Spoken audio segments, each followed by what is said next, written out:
Bilger's Bay, Bimming Merry Magna, Binster, Binge, Great Binge and Lesser Binge. Amazing. What's amazing? The names of our English villages, Watson. What foreigner reading these could ever think of us as stiff and sober-minded people? Bippery Cross, Birrer Crags, Bird Cherry Brook and Birding Piece Place, Burlston Junction. When do we go? Go where? To Burlston Manor, Burlston, Sussex. Whatever led you to believe that I'm interested in Sussex, Burlston, or Burlston Manor? No doubt you saw the account of the rather gruesome murder of Squire John Douglas. Quite so. The case has interesting features. But at the moment, I'm more interested in the fly fishing possibilities in the neighborhood of Burlston. Ah, that would be the Arun. Runs within 2 or 3 miles of the manor house. Hmm? What manor house? Burlston, the home of the late Squire Douglas. Oh, yes, I remember. I believe he was quite a fisherman. The moat is 40 feet wide. 40 feet wide? Well. Good Lord. He could probably fish from his bedroom window. And when the drawbridge is raised, the place becomes an island. 4 hours after the bridge is raised, the body of Squire Douglas is found in his study with half his head blown off. That should appeal to you. Fishing seems a safe business by comparison. Do you row a boat? A boat? For fly fishing? Have you ever fished before? Does this look like the equipment of an amateur? Odd word. Which? Equipment. All the fishermen I've ever known talk about their tackle. What do you deduce from that, Holmes? Obvious. Your fishing friends either lack experience or vocabulary. We deep-sea fishermen are in the equipment class. None of your nasty little bundles. Yes, that gaff is far more suitable for a shark than a trout. Do you really think so? No good for trout? Well, it depends what trout you're after. Oh, yes. Well, we must carry a tape measure. A tape measure? What on earth for? To measure our catch, of course. To measure our catch and throw back the little ones. A good rule in life, Watson. Always remember to throw back the little ones. You think our prey will count as a big one or a little one? Well, hardly as big as Squire Douglas lying dead in his castle, surrounded by his moat. Holmes, you've been analyzing this case. Well, you know, I haven't got enough data yet for analysis, really. Do you think it could be an accident? What, with a sawn-off shotgun? And the triggers of both barrels wired together? Murder, eh? Yes, possibly. What do you mean by possibly? Don't sit there, man. That may be opportunity knocking. Oh.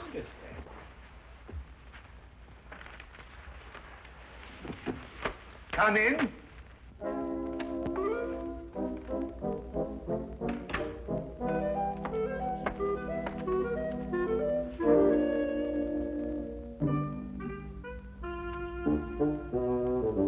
Mr. Sherlock, The fisherman. Hold on! I'll tell him! Blimey! No, In there, boy. It's only a little one. Would you like it, Watson?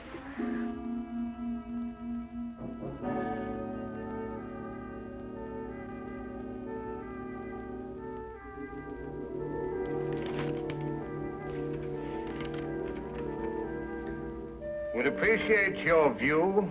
Intriguing affair, Burlstone Manor. Signed, Inspector McLeod. Ha! Please, English, for I'm utterly baffled. Help. Yeah, where is it? Where's what? Well, the tape measure, of course. Where is that tape measure? Holding the fiddle case together, sir. Fiddle? Violin case, boy. Oh, tell me, Watson, how are we off for trains? Trains? Ah, yes. Now, let me see. Burlston. Yes, now, that would be the West Sussex Littlehampton Bognor line. Now, there's a 10:15. Now, that doesn't stop. Of course, it's a 12:3. That will get us in at 4:2 or 4:7. I say, I'd forgotten, actually. You say you can't remember whether it's 4-2 or 4-7. Come, Watson, you're slipping. Blimey. Does it keep all the times in his head? Where else, of course? We are a nation of railway pioneers, my boy. Like a great many Englishmen before him, Dr. Watson restricts his reading to the Bible, the Times, and Bradshaw's Railway Guide to the British Isles. Here, boy. Man of the March Hares, that's what you two are.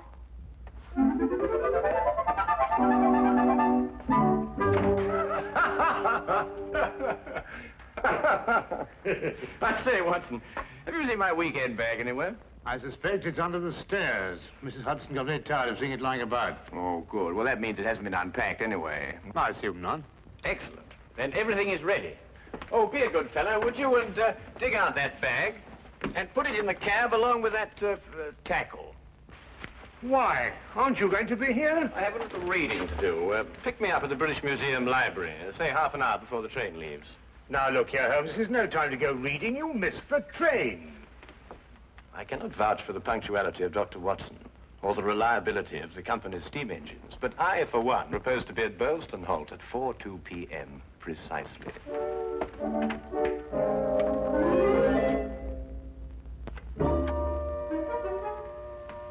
Or is it 4:07?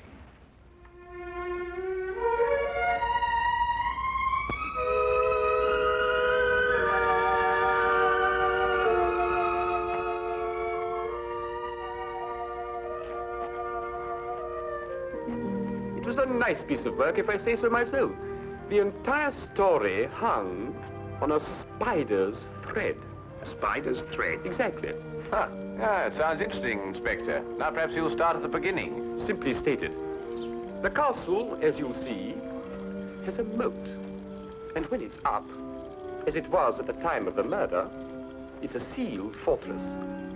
Who was in the castle at the time of the crime? The murdered man's wife, Mrs. Douglas, and a foreign friend, John Morell. Just those two? And the servants. But we've been able to rule them out completely. And from your description of the house, it would have to be one of them. Either Mrs. Douglas, or this friend of hers, Morell, or both of them. They tried to make it appear as though someone had broken into the house and then dived through the windows to swim the moat. But you disproved it. Completely. How? I'll tell you when we get there. This murder weapon. A sawn-off shotgun, I believe. An odd weapon, that. And a foreign gun, too. 3 letters on the barrel. P-E-N. Aha. A larger P with a flourish over it, followed by a smaller E and N. That's right. Ah, the Pennsylvania Small Arms Company, the famous American firm. That's perfect. That's all I need. You mean you need additional evidence? Well, Mr. Holmes, every little helps, you know. Then your case against Morell is not complete. It's complete as far as... How did you know Morell is the murderer? How did you know? He has to be. Why? He's the only one who could be. Suppose I were to tell you that Morell is not your murderer. How do you know? Yes, Holmes. How do you know? Why didn't you arrest him? Well, He doesn't act like a murderer. Ah, he's too self-confident, eh? That's right. Seems to be daring you to arrest him. Yes. How do you know all this? Holmes, do you know this man Morell? Fascinating. Fascinating. The case has suddenly assumed the most astounding proportions and the most astonishing challenge, Watson.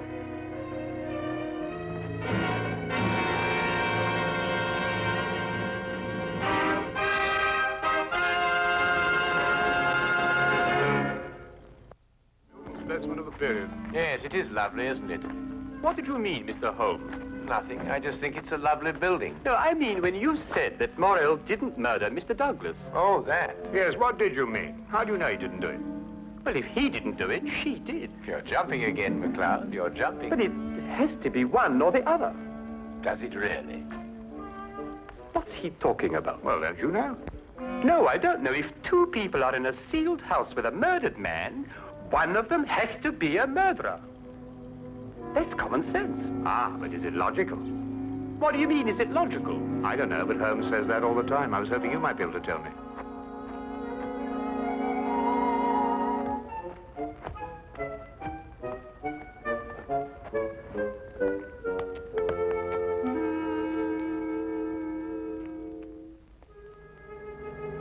He hasn't been moved. That's just the way we found him last night.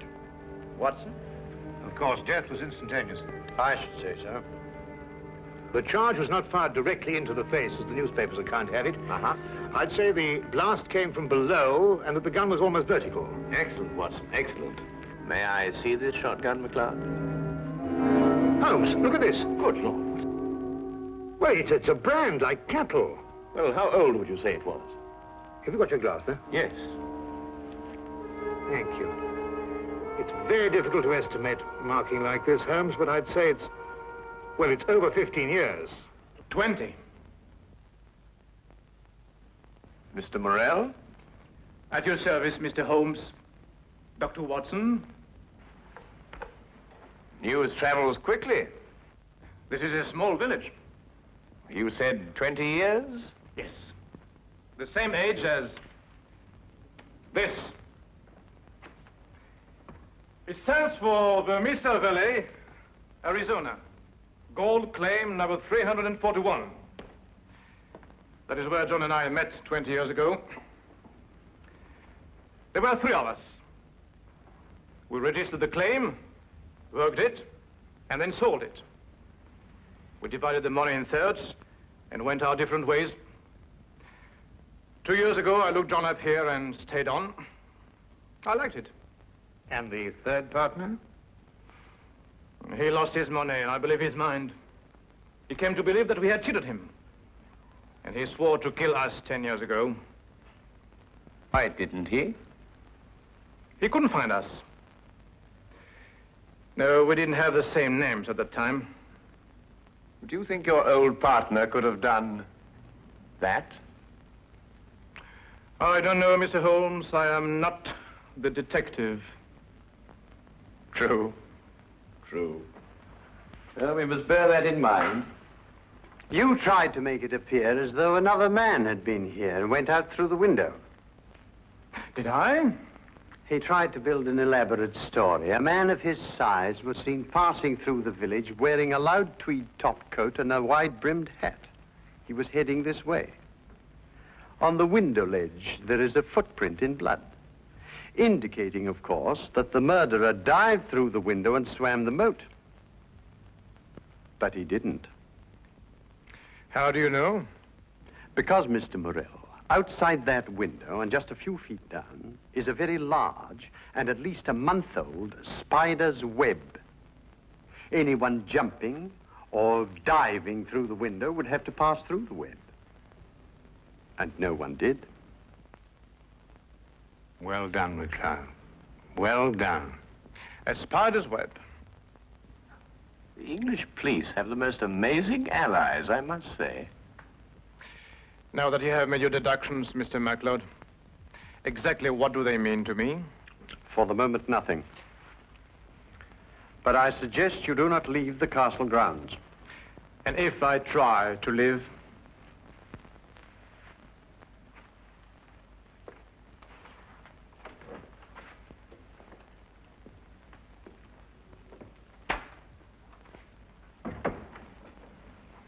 Well done, McLeod. You certainly got your man. But I'm not rushing in to make any arrest. I'm going to make sure the case is iron cast. Oh, very wise. And what's the motive? Revenge for the Vermis Valley affair? I've got to go a bit careful there, Doctor. If you ask me, it's a case of, cherchez la woman. Oh, what's he? Oh, this is Douglas. Well, you know how these things are, Doctor, between us, men of the world. We know how a situation like this can... Oh, of course. Of course. Of course. Of course. Delicate situation, then. Delicate. Yes, delicate.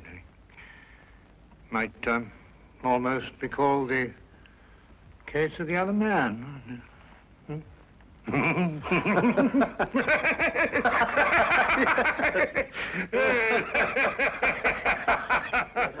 The other dumbbell. Who? Not who, what. What? That's right, what. What are you talking about? That. There's only one dumbbell. One dumbbell. That's right. Well? There's only one dumbbell, Watson. I know. That's it over there. Yes. Where's the other one? Well, I don't know. I've only just come here. Do you know where the other one is? What difference does it make? Well, that's right, yes. What difference does it make? Maybe there is only one dumbbell. One dumbbell? But they come in twos. Perhaps he only had one. Watson, do you mean to tell me that you can stand there, surrounded by all these athletic trophies, and suggest to me that such a man would only use one dumbbell? Well, what difference does it make? Yes, what difference does it make? Well, if you two are convinced that you can solve the case with the aid of a convenient spider, I'm going fishing. You're what? Oh, he's going fishing. He's brought his tackle. Why? To catch fish.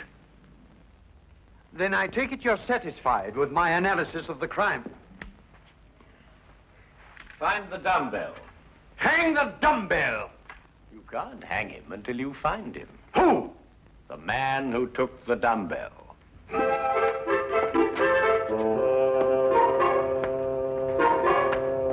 You've gone too far now, Holmes. I think you've made him very angry. Then he should fish. It soothes the nerves. Are you really going to fish? I am. Where? Out of that window. It looks very comfortable. Well, what do you expect to catch? A herring. A red herring. May I have the tape measure, Watson? To measure a red herring? To measure the big red herrings. The little ones I plan to throw back. Holmes, you're up to something. I am. What? Would you like to help? Of course. Well, look. Take the good inspector down to the local pub and keep him there for at least an hour. While you fish for red herring? At the moment, I'm fishing for bait. I don't know what you're talking about, but I'll do it. Good. Remember, 1 hour. I may enjoy myself in the local and stay too.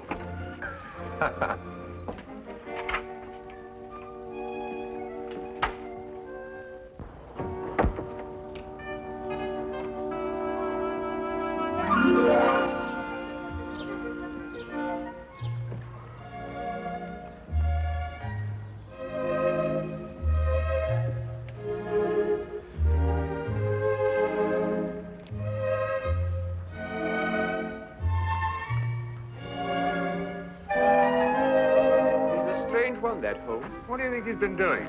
There's no guessing with him. For all we know, he may really have been fishing. Perhaps we should have given him more time. He's been an hour. That's all he asked for. Yes, that's right enough. Inspector McLeod?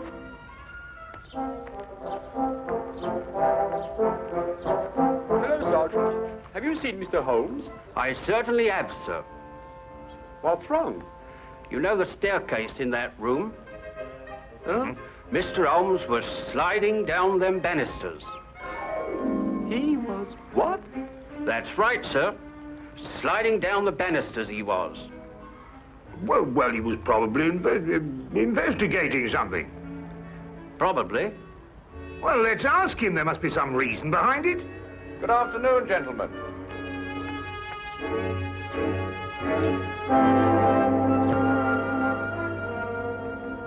Go on. Ask him. Ask me what? Well? What have you been doing while we were away? Well, first I fished.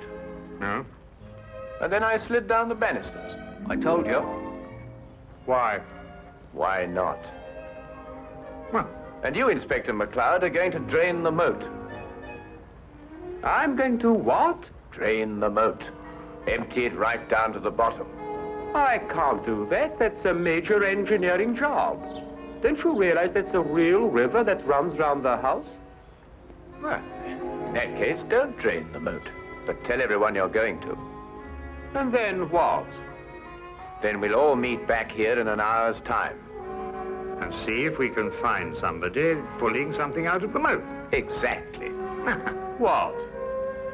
Red herrings. As mad as a March hare. How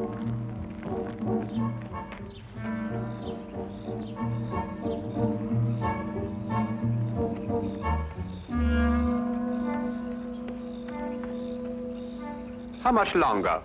Not much. You're certain everyone believes they're going to drain the moat? I don't know who believes it, but everyone knows I said it.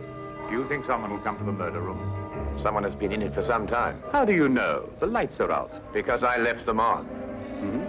Look. What? That's it, let's go.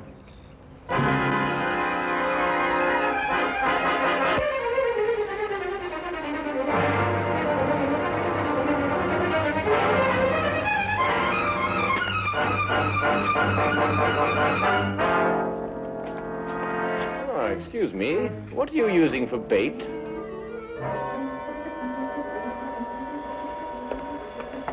Oh, would you mind holding this?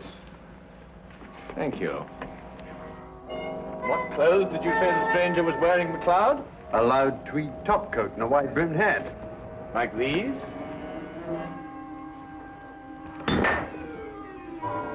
The dumbbell.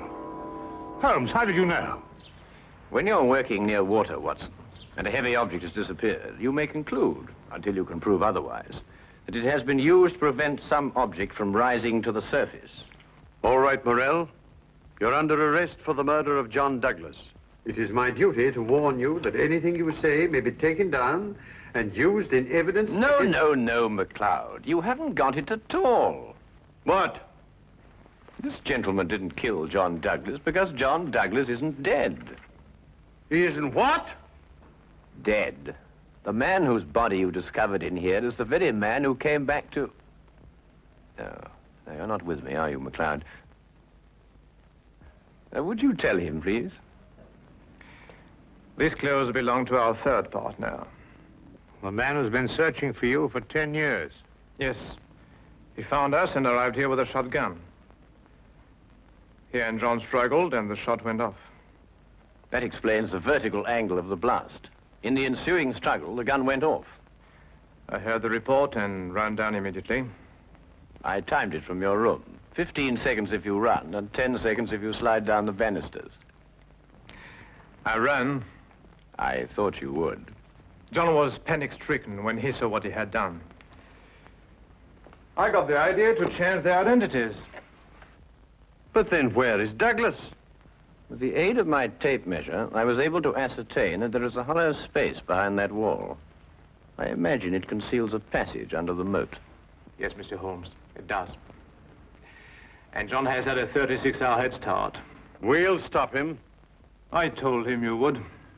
I'll issue orders for the apprehension of Mr. Douglas, and we'll talk about your part in this, sir, in the morning. You have conspired to conceal evidence. I'll still be here in the morning, Inspector.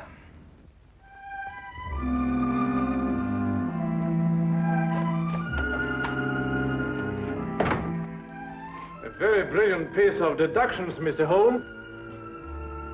An excellent application of applied psychology. I haven't been tricked many times in my life. You must remember that the next time you become involved with murder. And you can now continue your fishing in a more normal manner. Fishing? No, I don't care for it, really. Unless it's deep sea, of course.